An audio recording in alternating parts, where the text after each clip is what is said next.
विद्यार्थी मित्रांनो, आपण मागील तासिकांमध्ये संगणक कसा हाताळला हवा, संगणकाच्या अवयवांचा वापर कसा करावा आणि संगणकावर शटडाऊन, रिफ्रेश नाही का, ह्या गोष्टी कशा कराव्यात हे आपण पाहिलं आहे. चला तर मग आज आपण मजेशीर गोष्टी शिकूयात संगणकाच्यावर. चला तर मग आज आपण संगणकावर मजेशीर गोष्टी शिकूयात.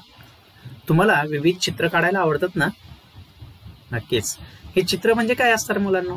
चित्र म्हणजे विविध आकारांची जुळवाजुळव.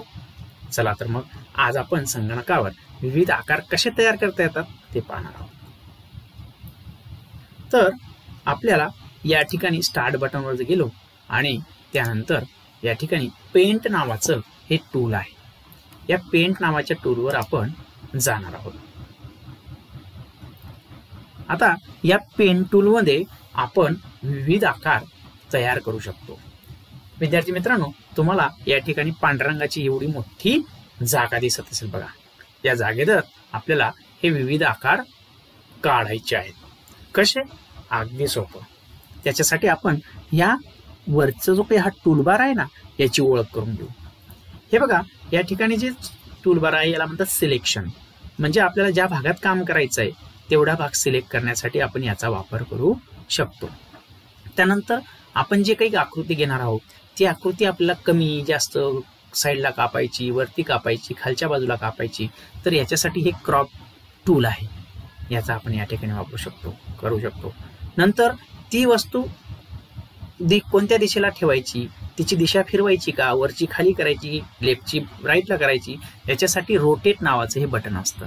ह्याचा वापर करून आपण ती वस्तू किंवा ते चित्र रोटेट करू शकतो. त्यानंतर इकडे फ्लिप आहे. फ्लिप म्हणजे वरची बाजू खालच्या बाजूला आपण ती घेऊ शकतो फ्लिपचं बटन दाबून. तर रिसाइज पण करू शकतो आपण त्या वस्तूला. त्यानंतर इकडे टूल्स मध्ये बघा, या टूल्स मध्ये तर याच्यामध्ये पेन आहे, पेन्सिल आहे. त्यानंतर इकडे फिल म्हणजे काय, ह्याचा वापर करून आपण रंग भरू शकतो. त्यानंतर इकडे टेक्स्ट आहे, म्हणजे त्या आकारामध्ये आपण वेगवेगळे टेक्स्ट पण इथं टाकू शकतो. त्यानंतर इकडे इरेजर आहे. इरेजरचा वापर करून लिहिलेलं जे आहे ते खोडू शकतो किंवा जो आकार काढला आहे तो आपण खोडू शकतो.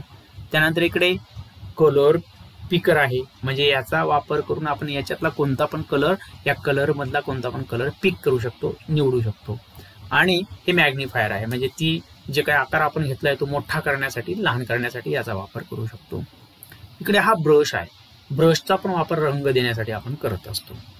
त्यानंतर इकडे हे जे मुलांना हे दिसत आहेत तुम्हाला, हे सगळे शेप्स तुम्ही या ठिकाणी घेऊ शकता.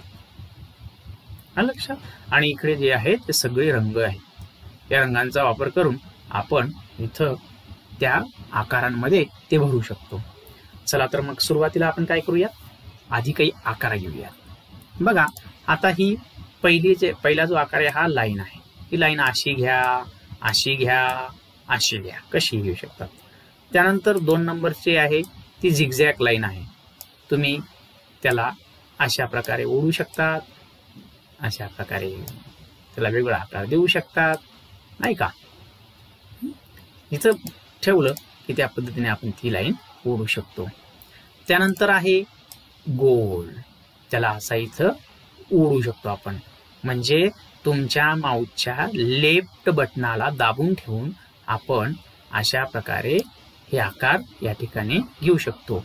आता पुढचं रेक्टँगल म्हणजे आयत सिलेक्ट केला. सिलेक्ट केल्यानंतर माऊसचं राईट बटन आहे ते बटन दाबायचं आणि त्याला अशा प्रकारे ओढून घ्यायचं. त्यानंतर पुढचा आहे पुन्हा वेगळ्या प्रकारचा रेक्टँगल, अशा प्रकारचे. नंतर ट्रायंगल, हे बघा, आणि याला अशा प्रकारे ओढून घ्यायचा. हा एक वेगळ्या प्रकारचा ट्रायंगल आहे. नंतर हा पतंग स्क्वेअर आहे बघा, स्क्वेअर पण आपण या पद्धतीने. त्यानंतर हा पंचकोन आहे. या पंचकोनला पण आपण अशा प्रकारे ओढू शकतो. षटकोन, राईट. नंतर हे ॲरो आहेत, याला लहान करू शकतो, मोठा करू शकतो. आता इकडचा ॲरो आहे तोही आपण अशा प्रकारे सिलेक्ट करू शकतो. नंतर वर जाणारा ॲरो आहे तो अशा प्रकारे. डाऊन ॲरो आहे तो अशा प्रकारे आपण घेऊ शकतो.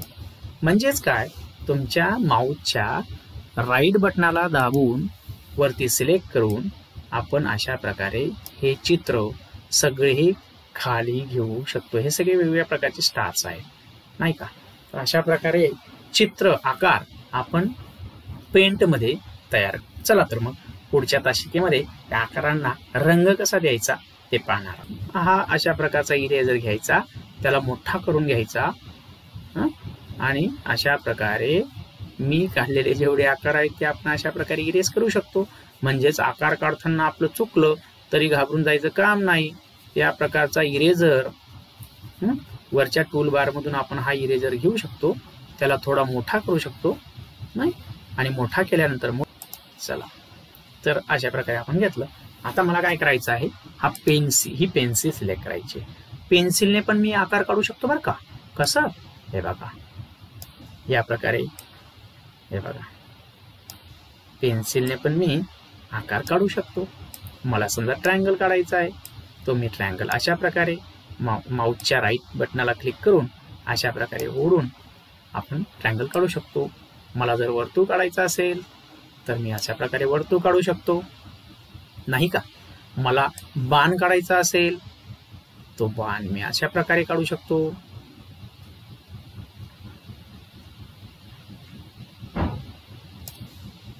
त्यानंतर मला विमान काढायचं आहे समजा, किंवा मासा काढायचा आहे. बघा तर मग मासा काढण्याचा मी छोटासा प्रयत्न करणार आहे.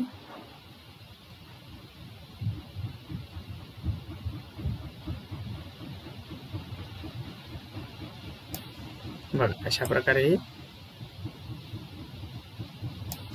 हा मासा काढण्याचा आपण प्रयत्न करायचा आहे.